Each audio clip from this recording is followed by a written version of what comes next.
We might get started quickly. So just a few quick things before we do dive straight in. First and foremost, wanted to say thank you to everyone who's joined today, and a very special thank you to our panelists here, Abi from Lifeline and Alexi from Greenpeace. Guys, it's been really great having you join us today and working with you over the past few years. Really excited to dive into some of your experience and insights that you can share with us all today. For our attendees, we're really excited about today's webinar.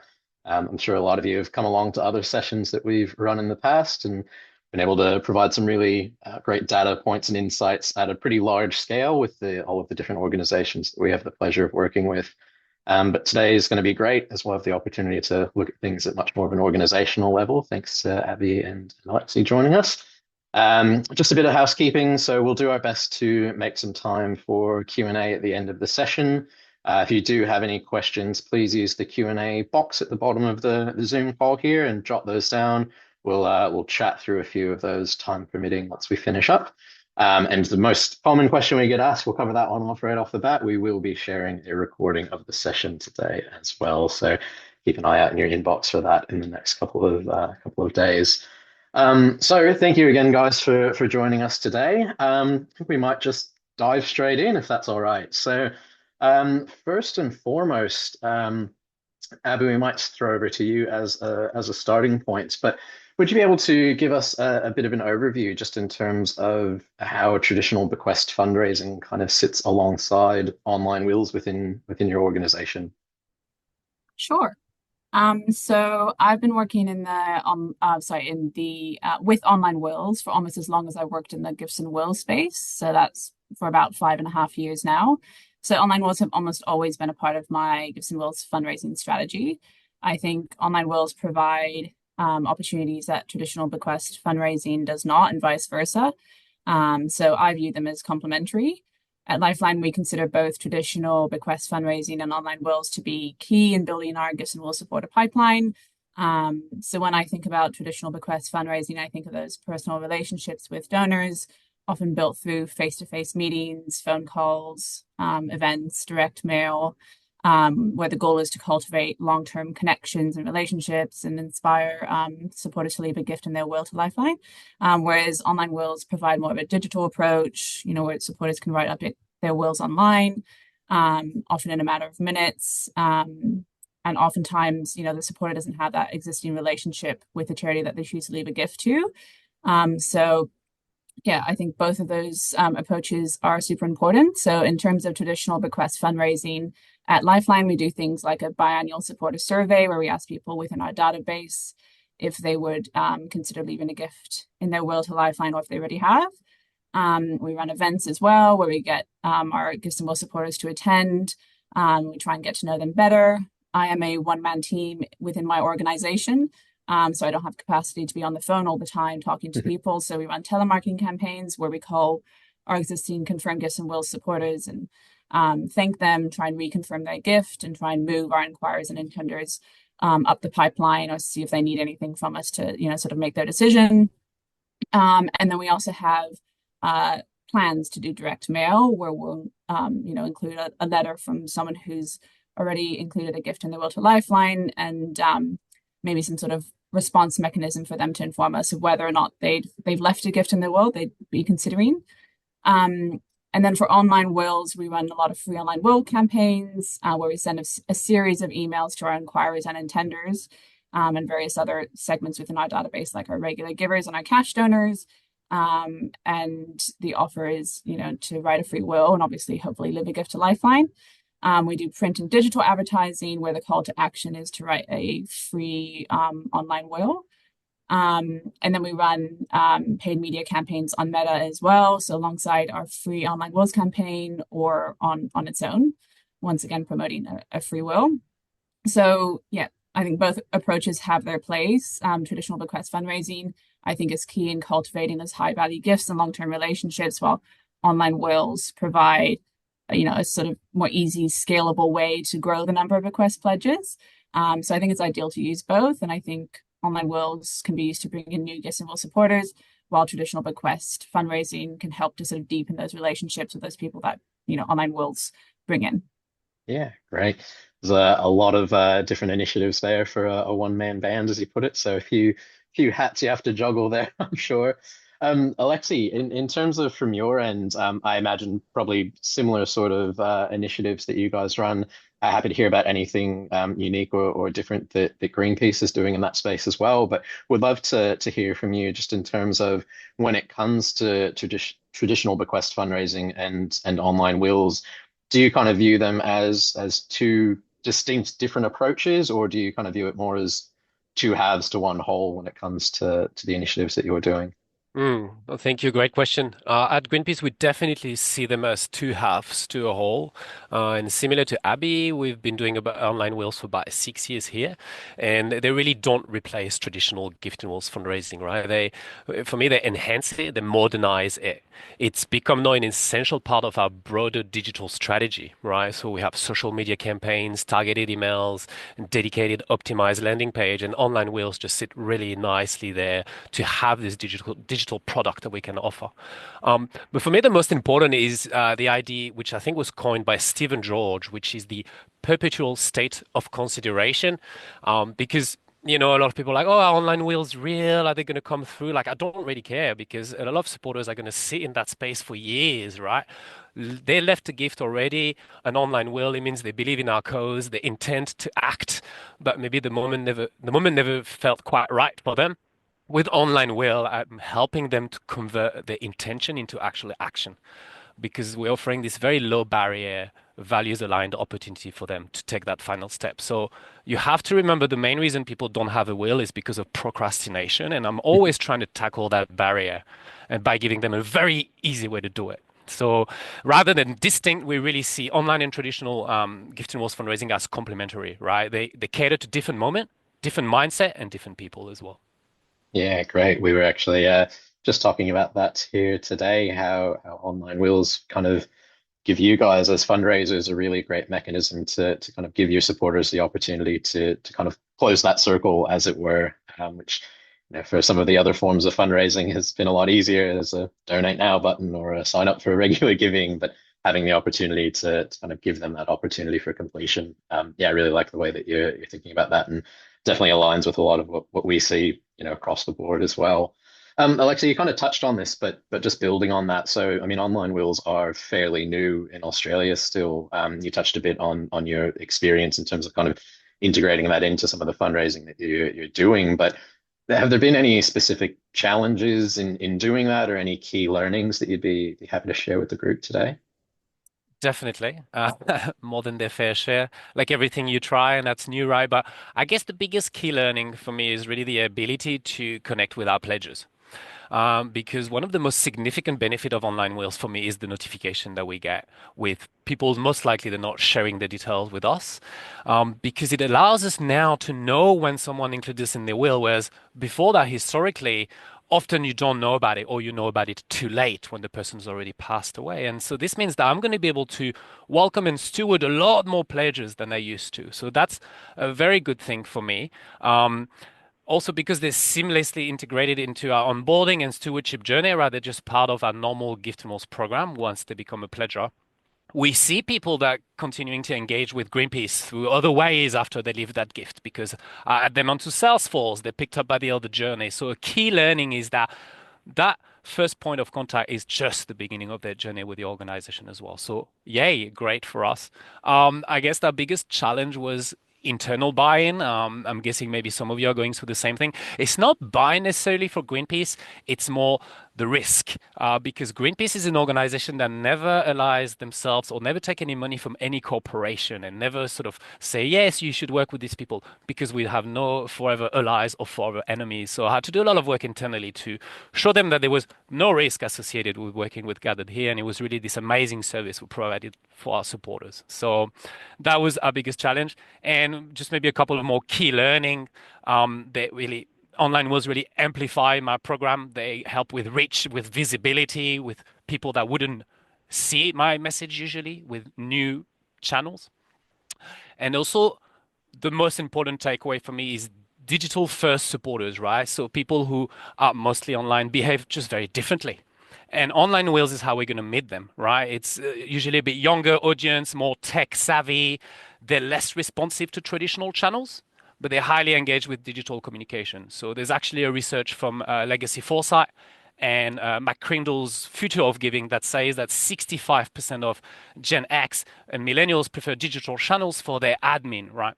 And so this is a clear justification for me for investing in online wills, if not now, at least soon.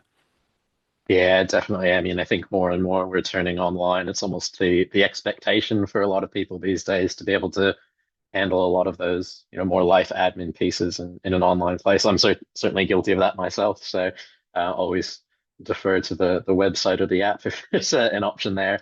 Abby, I'm sure you probably faced some similar challenges, but certainly if there's anything unique from your perspective at Lifeline, would love to hear about that or any key learnings that you've experienced in terms of integrating online wills to some of your strategies. Yeah, well, when I started at Lifeline, they already had a partnership with SafeWill. So, and because I had good experience working with Gathered Here in my previous role, we also signed up with Gathered Here. We use Gathered Here only for our campaigns, but we still get the data from Gifts and Wills left via SafeWill. There hasn't really been much resistance to online wills from Lifeline, and we even use it as an offering for our staff. We do receive a couple of complaints off the back of free online will campaigns from supporters who believe it's not appropriate as a suicide prevention mental health organization to be promoting writing a will, as some of our supporters, may be living Right. with thoughts of suicide or have other mental health conditions. And we're fully aware it's a sensitive topic. And so we always ensure that our comms are reviewed by our practice team to ensure that there's no triggering language. We try and focus on the benefits of having a will and leaving a legacy, and obviously avoid sending Gifts and Wills comms to people in the database who are particularly vulnerable. Ultimately, we are a fundraising organization. There's a huge opportunity in the Gifts and Wills space. So we respond to people who complain by sharing how important Gifts and Wills are in funding our work and ensuring that Lifeline can be there, to support more people who need it. I think one of the challenges for me is knowing whether free wills, and other people might have the same challenge, knowing whether free wills are a better offering than a will that you have to pay for. People can access a free will via Gathered Here at any time, while SafeWill and other providers only have, I think, a few weeks where they offer free wills. And I think SafeWill claims people value wills that they have to pay for more than free wills. We haven't tested either theory, so I don't have the answers. I'm not sure which would work better. We also don't want to confuse our supporters. So we only use, another reason why we only use Gathered Here in our comms. However, we haven't tested offering more than one provider. So I know other charities are doing this. It would be interesting to hear about their experience. I think another challenge would be the importing of data into our database. Automating this process just seems to be very complicated and take a lot of time. I'm currently working on that process now, but I think each provider has different ways that they display their data. And yeah, I am a one-man team once again, so it takes much longer to manually add all this data into the database. I'm very determined to see it through at Lifeline, so it's in the works now. Finger crossed we see it happen. And then I think another challenge would be that there is a younger audience that comes through from online wills, which means that we'll need to steward these people for years before their gift will be realized. I do also see this as an opportunity, though, to offer other ways of engaging with our organization. So volunteering, community fundraising, become a regular giver. So we have a calendar of activity every year where we plan out various touch points so our confirmed Gifts and Wills supporters hear from us regularly. Obviously people's situations change and they may eventually need to remove Lifeline from their will, but we may have gained a cash and are a regular giver instead. So I think there's another reason why it's super important to acquire Gifts and Wills from other sources, so we aren't fully reliant on a pipeline made up entirely of supporters who come from online will providers. Yeah, great.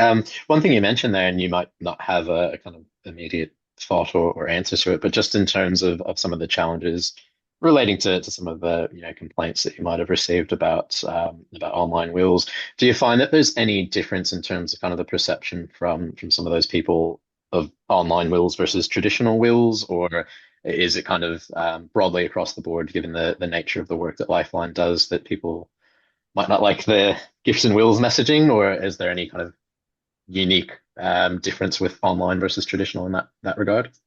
It's a good question. I think the majority of complaints that we received have been from our online will campaigns because those tend to be the campaigns that we run with online wills tend to be, bigger sort of campaigns. So yeah, probably more from the online will space. But if we did more work where we offered, like we did more traditional bequest fundraising, then we probably would see a similar number of complaints. So Broader yeah, net, there's going to be more people involved. I suppose that makes sense. 100%. Abby, you kind of touched on this, and we our last webinar, certainly one of the more recent ones, we talked about this quite a bit. But looking at the different ways that people are coming through our platform or other online wills platforms, and kind of what that means in relation to the donor pyramid. We have a lot of people coming through, and now maybe their first point of engagement with the organization is as a confirmed bequester. There might be somebody who is kind of completely new to the charity, and they've left a gift through our platform. You mentioned some of the things that you're looking at in terms of engaging with those people in different ways, volunteer activities, and giving today. But have you directly observed any results of that happening so far in terms of people who have come in as new supporters and engaging with the organization in other ways now? Yeah, so I did look into this. We've had only one Gibson Will supporter who we acquired through Gathered Here, who signed up to become a monthly giver. Out of, I mean, we received hundreds of confirmed Gibson Will supporters from Gathered Here, but they soon after cancelled. So we aren't quite seeing a trend where we see people coming in from online wills, signing up to become a regular giver. We don't, however, run any campaigns specifically to try and convert confirmed gifts and will supporters to become regular givers.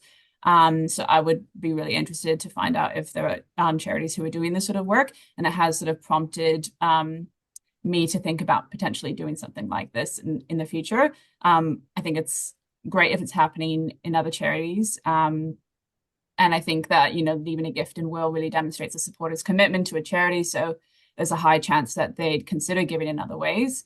And it's a great way to keep them engaged. And potentially, if this becomes a trend, maybe more charities will start to invest more in gifts and wills acquisition, because, we would start to see income coming in now as opposed to, only in the future. Yeah, definitely. I mean, we are seeing, getting reports from some of our partners who are seeing those results, and sounds like we're maybe right on the cusp of it with you guys. But yeah, I think definitely something that's worth looking at more and seeing what strategies.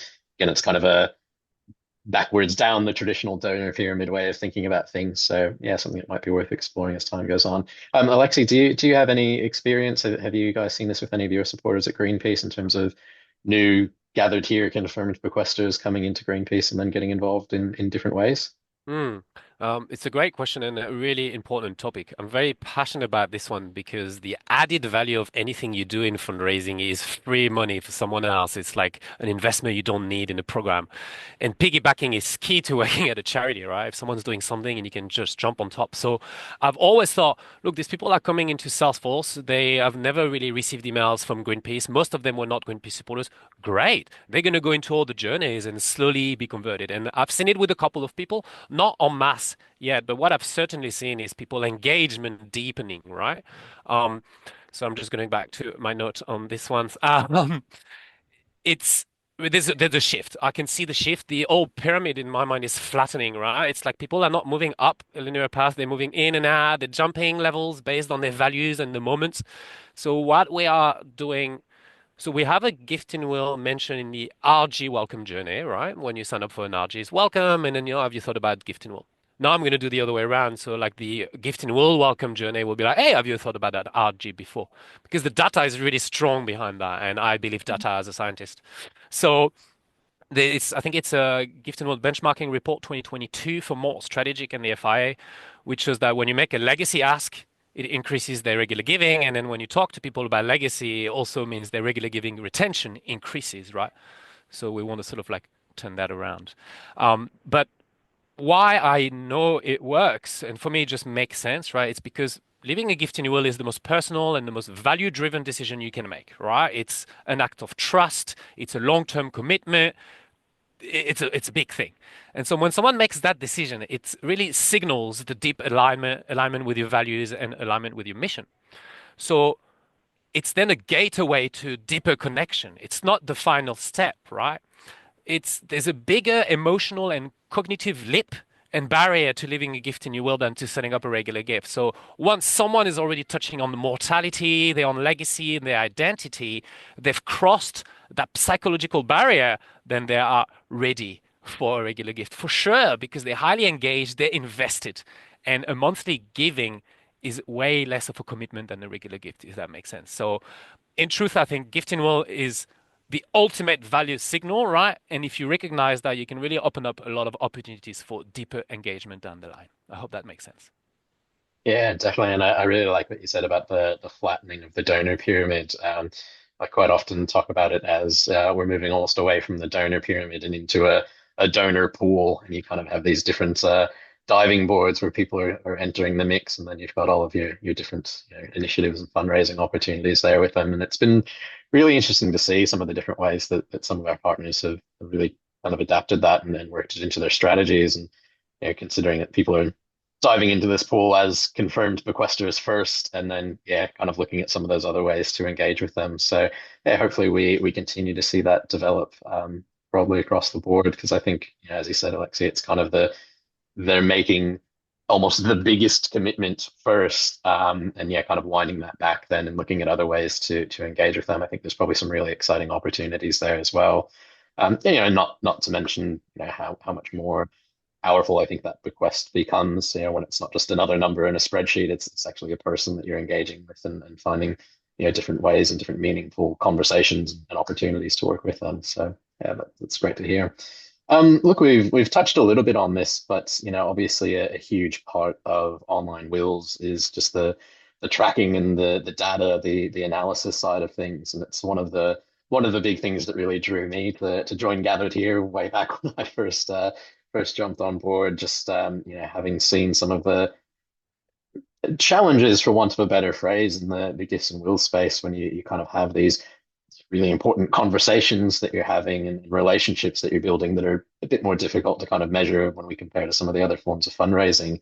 But now we have a lot more of that data sort of at our fingertips. So Alexi, might throw back to you, but would love to hear a little bit more about how you're using some of the tools and kind of the impact that data, those insights are providing you in terms of some of the strategy and different things that you're doing. Great question. Obviously, data is the most important for a fundraiser, after a gift of the gab sometimes. But look, having all these analytics tools have been genuinely like a game changer, because with online wills, you can track key metrics like, well, the most important metric for gifting wills are actually it's children first, because if you have a child, the value of your bequest is just instantly drops, and I can't remember the exact number. So children and then age, right, is very important as well. A location is also very important.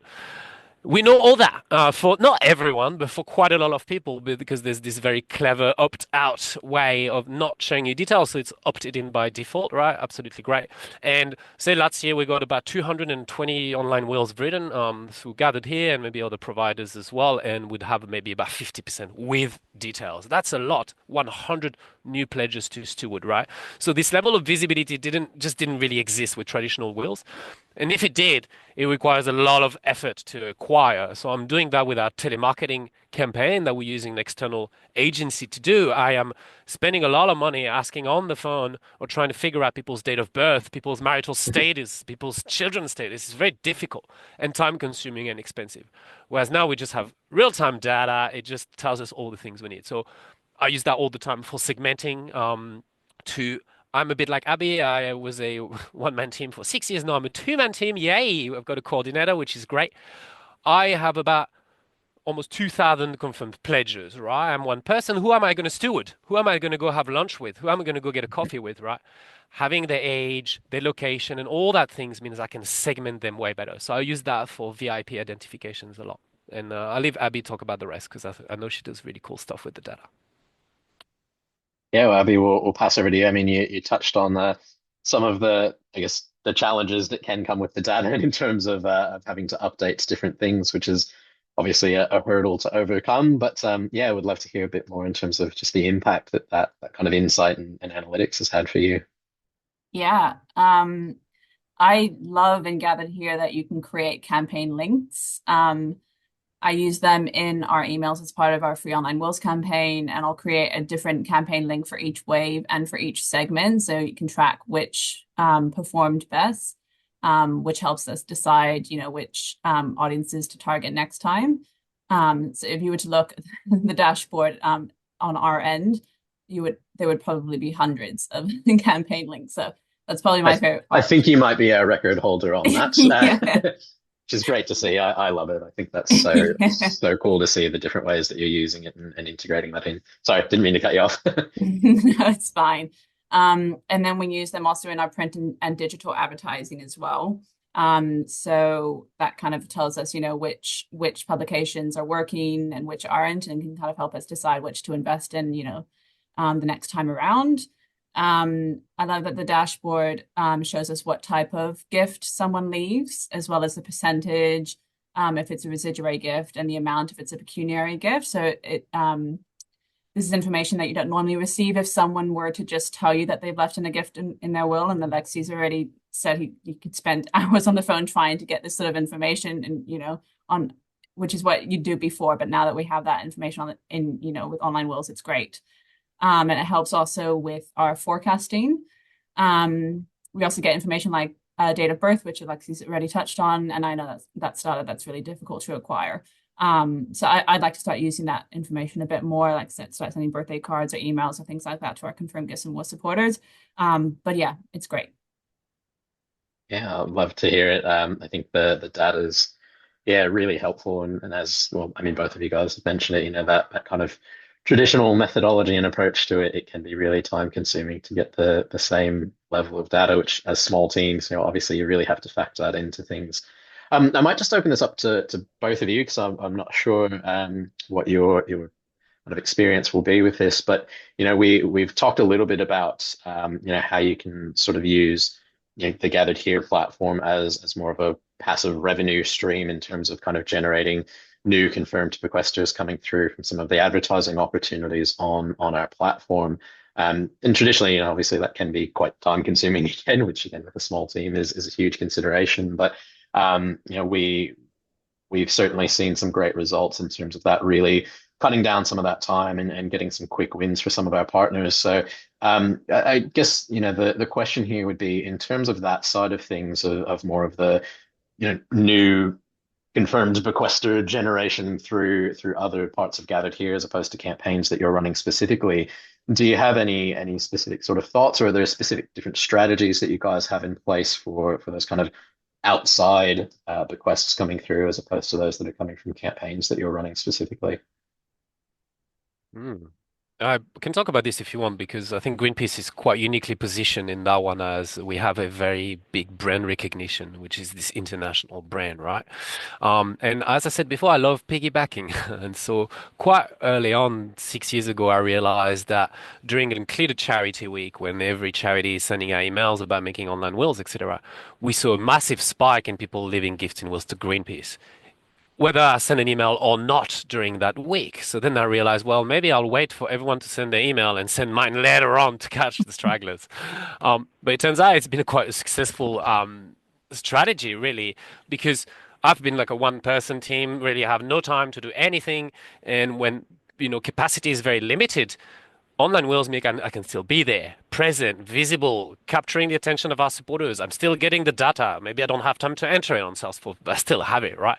So for me, it just works perfectly quietly in the background. Then you can have big campaign moment, you send an email and stuff like that, but that's not what we're talking about here. We're talking about once it's set up well with the right copy, the right landing page, the right content, the right onboarding journeys, the email you think, the thank you, etc. Online wills can continuously generate leads for you and pledges just coming in with very little manual input on your end, right? So this is a huge strategic advantage for me because resources are always super tight. So I think it's 400% increase in online wills after COVID. And for us, that was just the signal that we really needed to invest more in that space, right? A channel that meets them where they are, which is online, in their own time, and doesn't really require a lot of effort to maintain. sounds like a dream. So We like to think so. Abby, did you have Um, anything you'd like to add to that? yeah, I've already mentioned that we partner with both Gathered Here and SafeWill, and obviously we only run campaigns with Gathered Here, but both of them are always just sitting in the background generating leads without us really having to do anything. So I think it's great. I mean, obviously you have to add the data into your database. It's not completely hands off.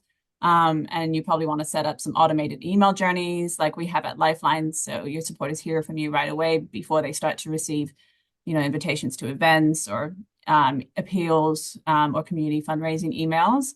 But yeah, overall, I think it's great. I think it makes paying for a subscription and credits really worth it. And there isn't really anything like this in traditional fundraising, bequest fundraising, where you're just continuously receiving confirmed gifts and will supporters without having to do anything. I know that you can have always on ads running on Meta, but those are usually inquirers and intenders, and the quality of those leads often usually at the best. You're probably going to get higher gifts if you run campaigns specifically targeting people within your database, as they're a lot more likely to be, more engaged than entirely new supporters. But it's nice to know that you'll continue to get, new gifts regardless. Yeah, and look, the data that we have certainly confirms that, it is a lower gifter rate, as we call it, from everyone outside of your network, but it's a much higher volume of people. So yeah, certainly where we're seeing the best results is the organizations who are doing both, which we know you guys are, and so you can certainly speak to that. But throwing Can I a add something there? Because please. that's what they say about gifting walls as well, right? It's like in 20 years, even if the market crashes, just the sheer number of people that will pass away means there's still going to be the most transformational programs out there, right? So it's really numbers that speak. And like Abby was saying, usually you wouldn't get those ones anyway. So like it's just a great plus. And the Yeah. ROI is in the 10,000s, right? Like if that's what you're really worried about, and Abby mentioned that briefly, the initial investment, which I don't know, between 5 to 10 grand, even with the most pessimistic expectations of future projected income, which should be, about 100 grand per pledger. So I do 50% per pledger. Even if you just do 25 grand per pledge, you will see the ROI be the strongest anyone has ever seen in your organization. I guarantee you that. No, I love that you said that. We often talk about that, and the number that we get is just such a silly number that we tend to not share it with people because it almost sounds too good to be true. And even with those conservative estimates, we look at some examples and we're going, oh, it's 5,500% ROI, and it's just, you know, putting those numbers into, sales pitch documents and things like that we'd be sharing. It becomes hard to fathom. So but yeah, it's such a great point, and something that we do, really encourage people to think about. And Alexia, you touched on it before, even things like getting that buy-in from some of the powers that be at the organization, being able to even report that ROI, I think is something that's so powerful, and you can adjust the estimated value, to be as conservative or as optimistic as you'd like. But again, just having that data at your fingertips can really help to make things a little bit more tangible, which I think is a really big challenge traditionally. Um, I'm going to throw a question at you guys that we haven't spoken about, but it's been kind of relevant to some of the things that we have brought up today. But in terms of that kind of engagement piece, and Abby, you mentioning some of the different, sort of bombs journeys and things like that, and Alex, I know you mentioned a few as well, some of those different communication journeys that people fall into. Do you guys treat confirmed bequesters from an online will differently to those through traditional bequests, or do they kind of fall into the same bucket for you in terms of how you're communicating with those confirmed bequesters? We don't put them in separate journeys. I know Alexis said that they are very different people to, maybe someone who's more of a direct mail person or, email or phone. And we should probably think about separating them out. I think it's a win that we have a journey in the first place. I know Absolutely. when I first started, there wasn't any at Lifeline, there wasn't anything set up. I think it was just an email that manually would get sent out, which isn't possible to do if you're a one-man team. But yeah, for now it's just one journey. I think we definitely are starting to think about making those journeys a little bit more personalized based on how they're acquired and their interests and things like that. So it's something that we're definitely going to look at in the future. Yeah. And look, we have that conversation with a lot of our partners. I don't know that there's a right or wrong to it. I think some of it probably starts to depend on the journey itself and the organization as a whole. But yeah, Mm. Alexei, keen to get your insights I, on that as well. I'll tell you what went wrong at Greenpeace. You say there's no right or wrong, but I really want to send people mail, right? Because I'm pretty sure they're going to open it compared to an email. And so if someone becomes a new pledger, first thing that happens to us, whatever the channel is, would you like a digital welcome pack or a physical welcome pack? It's very important to Greenpeace supporters, right? And I used to be like, you know what? Let's just default to physical welcome pack for everyone. And then if we can reach them on the phone, then we'll ask them. And if they don't want it, we'll send the digital as well. And then within 1 week, I got 3 complaints. How dare you send me a physical welcome pack, right? So then I shifted and we do digital first. Now, as Abby, it's actually the same digital welcome pack journey than a pledger that would come from somewhere else. And that's changing next week. So we just rewrite, and all we're doing is rewrite the email to refer put a reference to like online whale or Facebook or wherever they came from. So it's a little bit personalized, right? And also refer online whales. And actually, I want to tell people how I got their details because I find people are sometimes a little bit surprised about how I got their details. So I think I agree with Abby. It's already great. We've got this automated journey. I can put people into the Salesforce campaign. It sends them the email. Now we're building a second one. So yeah, I agree as well. I think the more, obviously we all know the more personalized and gifting rules, the better.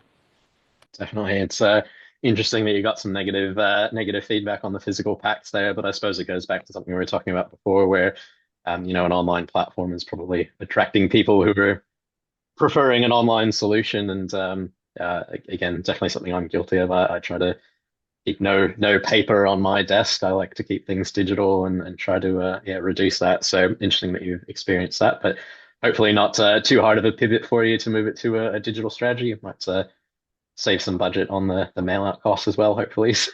Silver lining.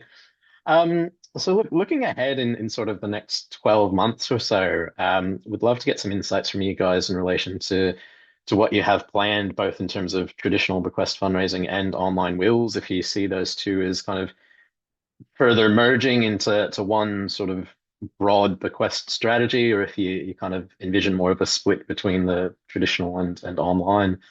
Um, yeah, Abby might throw to you as a starting point there. Yeah, sure. Um, so we are currently in the process of creating a gifts and wills booklet. So that's, I think most organizations would have one. We have a two-pager, which isn't very pretty. So we're in the process of creating one that's got a lot more information, pictures, testimonials, things like that. So I think that'll really help with the future campaigns that we run. I mentioned our telemarketing campaigns, so that's actually starting today, and we try and do two of those a year.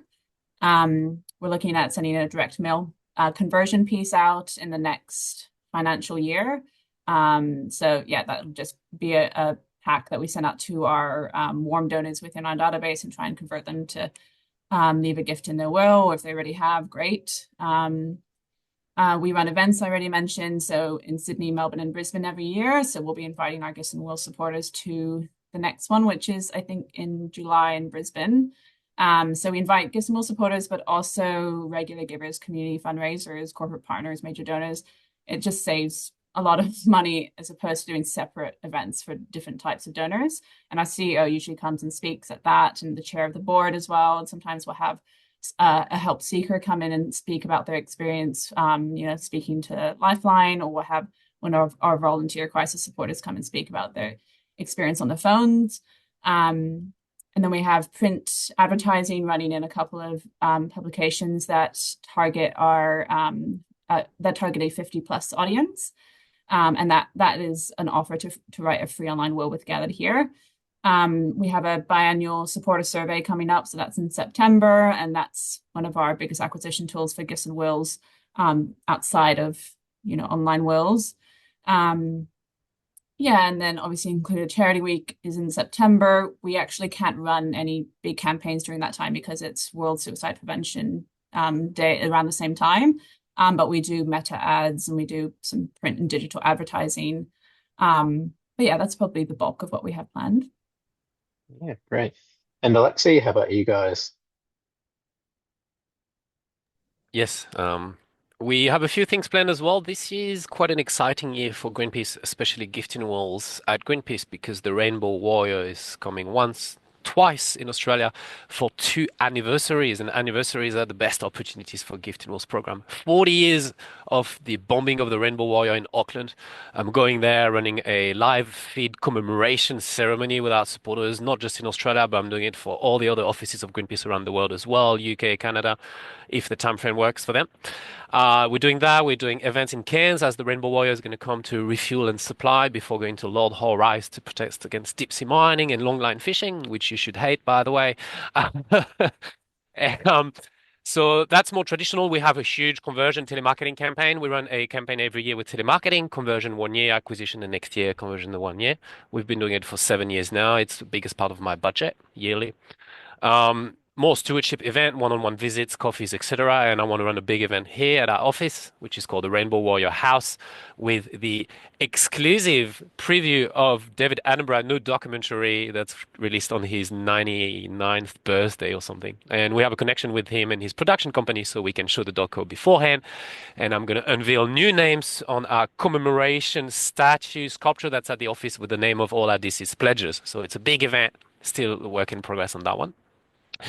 For Online Wheels, we have a dedicated campaign around Include Charity Week. If you followed this webinar, you know I'm actually piggybacking the campaign, so I do mine a few weeks later to just surf on the noise of that campaign. But the most exciting thing is, and someone mentioned that in the chat in the question, yes, you should talk to RGs about gifting wheels and as soon as you can. I've just finished a strategy to integrate gifting wheels at every touch point in the organization. I know it sounds crazy, but basically support a relationship team. I'm training them at the moment on cancellation calls. No worries, you can't donate. How about a gifting wheel? Rejection calls. No worries, your card's not working and you don't want to donate anymore. Gifting wheel. Upgrade calls. No worries, you don't want to upgrade. Gifting wheel. Everywhere. And I've gotten a lot of buying internally because I've pulled all the data, the report, the thing. So it's looking like very positive and it's going to happen. So watch out for that.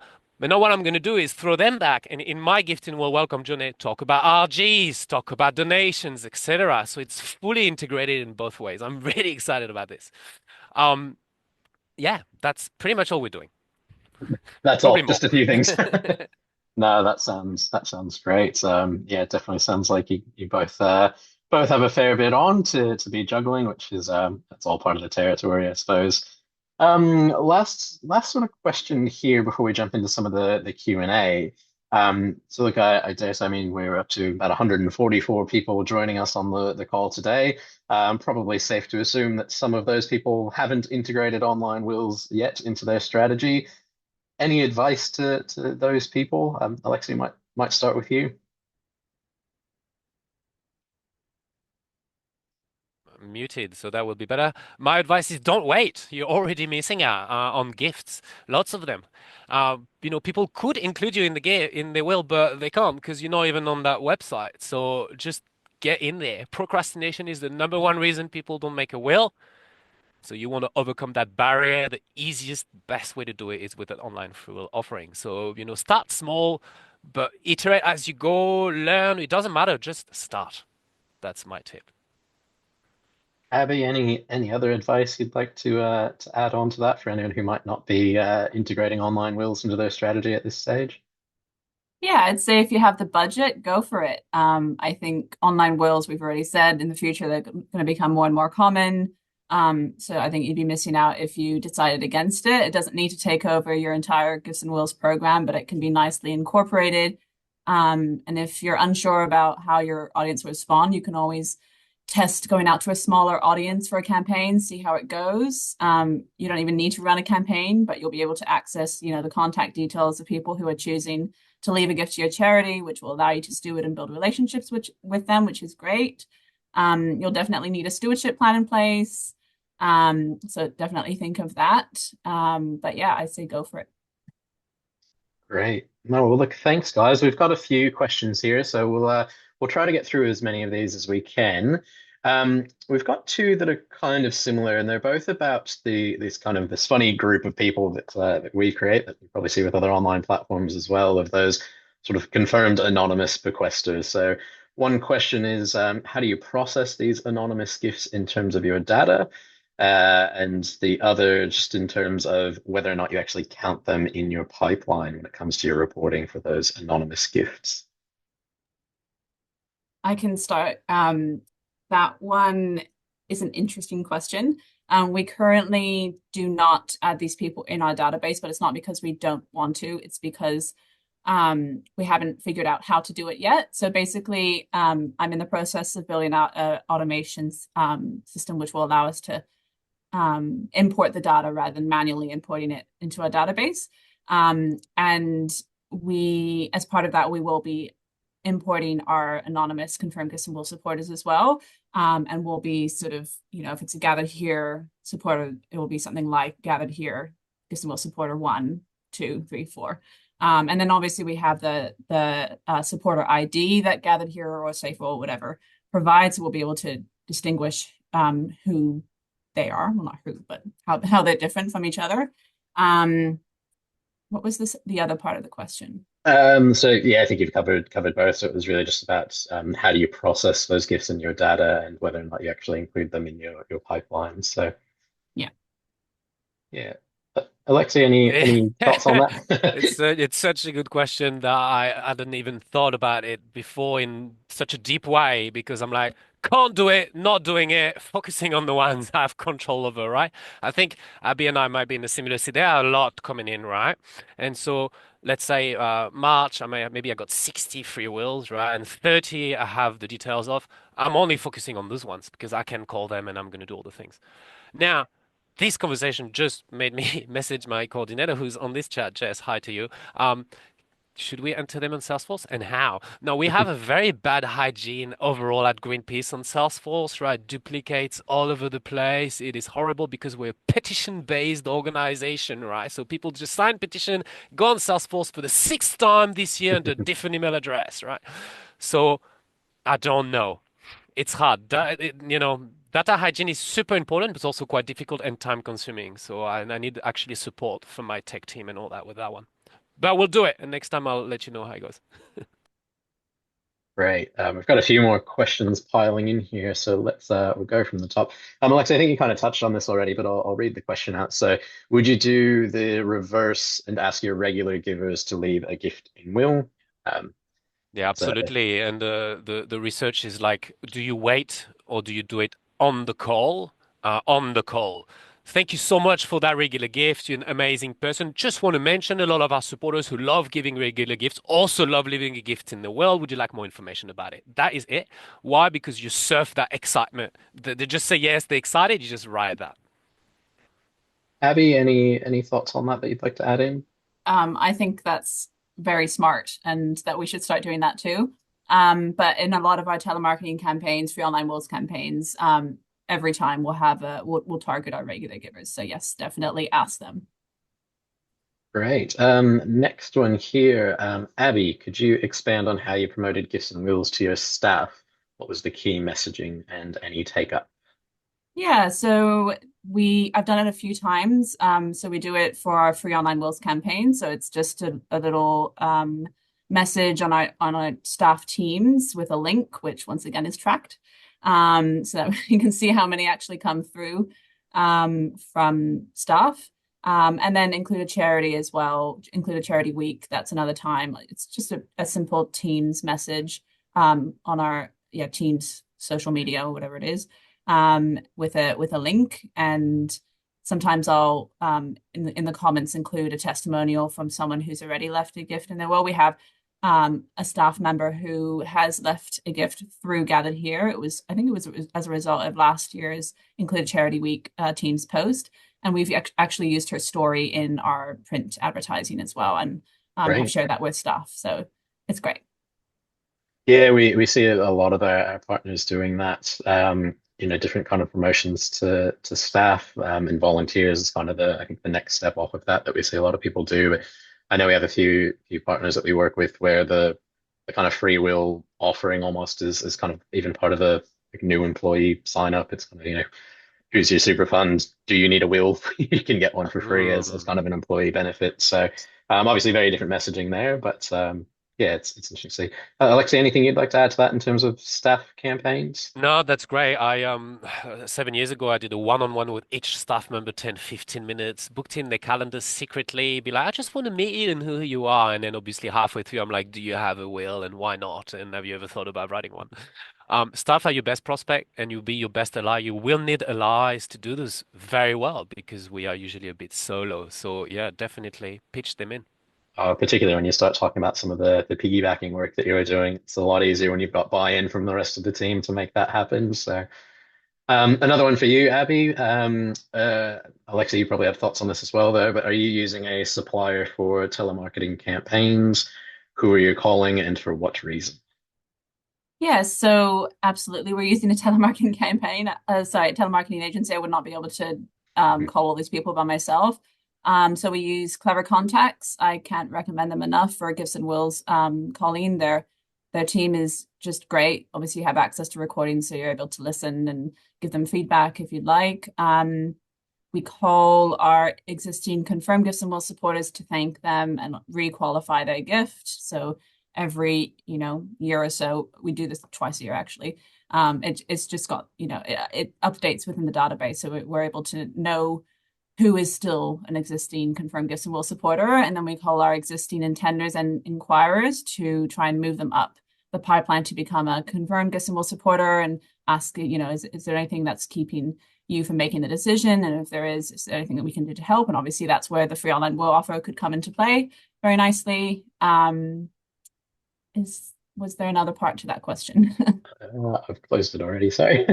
I think that was about it for that one. We've got a few more to try to get through here as well. So a couple of questions in relation specifically to face-to-face events. So the first part of that being how how strongly do you present gifts and wills at face-to-face events? And is there always a gifts and wills portion at those events? At Lifeline, there is not. I think just because there's so many different audiences in the room, it's a bit difficult to make that ask. We've got, our major donors, we've got our corporate partners. So we don't, but I'm looking in the future to maybe try and include an insert. And we have like a little doggy bag where we include a cupcake with our Lifeline logo for people to take away. And I think it would be great to include a little insert where with like a free online will offer or something like that, or provide some information about gifts and wills in some shape or form. Great. I love that. I can add 2 cents if you want here as well. Please. Because I always talk about gift and wills at events because for me, any opportunity in front of an audience is an opportunity to tell them about gift and wills. And the way I do it is impact reporting and empowerment, right? So, I just wanted to say thank you to, I know there's a few of you in the room here today who have already told us you left a gift in your will. Thank you so much. Now, this is what we did last year. Thanks to Gift in Woods, we received $5 million. Greenpeace, transformational, blah, blah, blah. You're absolutely incredible. For those of you who, if you're thinking about it or haven't done it yet, we'll have more questions. I'll be available at the end of this event on the side. There's also a little leaflet you can pick up. Now, talking about, and then you just go back. So I sort of brush it a little bit. And because of that, 7 years ago, I was taught at a webinar at a Gift and Wills event. You can invite everyone, but never the other way around. Don't invite Gift and Wills supporters to a major gift event because if they hear $1 million pitch, they'll freak out and run away. But if a major gift donor hears about a Gift and Wills pitch, it's only going to trigger their values more and connect them deeper to the engaged to the organization. So I would say, and maybe that's controversial, invite everyone to your Gift and Wills event and talk about Gift and Wills because you have this huge audience that's ready for it. So that would be my 2 cents. Love that. We touched on this a little bit before, Abby. I think you mentioned some of the things that you guys have seen just in terms of looking at free wills versus paid wills. But there's a question here. Do you find the quality of gifts are impacted depending on whether the online wills are free or not? So do either of you guys have any insights there in terms of gift volume or value looking at free wills versus paid wills online? Yeah, we don't run any campaigns with Safe Will. So all the campaigns that we've run have been with Gathered Here. So the wills are always free. So it's something that I'm interested in. So I'm not sure. Alexi might know though. Look, yeah, I've worked with all of them for about 6, 7 years now. I'd actually work with 3 at the moment. What I know is the psychology of human behavior, which means that free things are the things people want. So I don't call it a brochure. It's a free brochure. It's not a will. It's a free will. Everything's free. I don't have data to support that, but what I can see is giant amount of wills coming in during, moments of campaign where people are pushing their free wills online. So I guess it works. The difference might be just kind of small. There is a psychology where people care more about what they pay for, but that's really when you do a yoga class. So I don't know if it applies for a will. Yeah, look, I think, fully acknowledging my own bias, I think gathered here is the best. But based on reports that we've seen from some of the other providers out there, we do generally see a higher gifter rate and a higher gift value from free wills, whether that's gathered here where they're always free or other providers that have free will promotions at set times. Please take that with a grain of salt. I obviously don't have access to everyone's data across the board, so it's only the bits and pieces that I do see. But there certainly seems to be a trend there that free will, regardless of where that is or who that's with, does seem to lead to more gifts and at a higher value. So, but on recording, please don't quote me on that. I have no firm data to support that claim.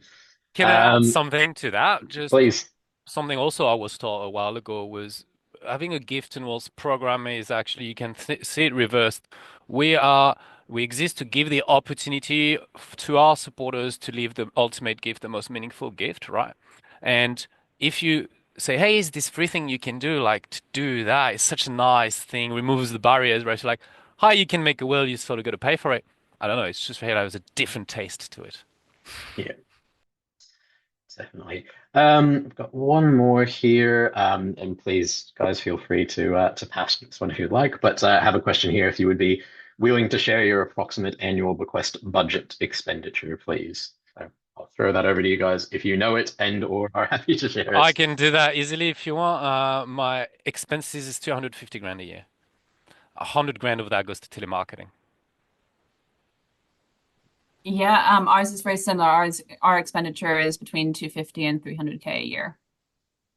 Right. The last question we have here, which I think is actually one for me to answer, so you guys might be off the hook now, but just around opt out, we've got a question here if we can remove the do not contact option. Unfortunately, no, we can't remove that. We would love to. We know obviously how helpful that data is, but just in terms of privacy policies and things like that, we do need to give people that option. As we've mentioned, it is an opt out, so we do encourage people to share those details as best we can. But yeah, in accordance with various privacy policies, we do need to give that option. We've just had one more question pop in, and I will preface this the same way that if you guys don't know or don't want to share this, that's obviously totally fine. But it's just around the income on that expenditure, if you're happy to share that. Great question too. Between 4 and 5 million the last 2, 3 years. So ours is a bit smaller. Last year it was 1.2 mil. This year the budget is for 1 mil. So let's see how it goes. But previous years, the year before that, I think it was 750. Before that was like 500. So it's growing exponentially. We're getting there. Great. Well, guys, I think we're right on time, which is pretty impressive. So well done to to all of us today. Thank you so much for your time. Really appreciate it, guys. Thank you to everyone who's joined us today. Again, we will be sending out a recording of this, so keep your eye out for that. But yeah, feel free to reach out anyone if you do have additional questions. And yeah, we'll let everyone get back to their afternoon. Thanks again, everyone. Thank Thanks, Abby. you. Thanks, Alexi. Thanks everyone. Bye bye. Bye.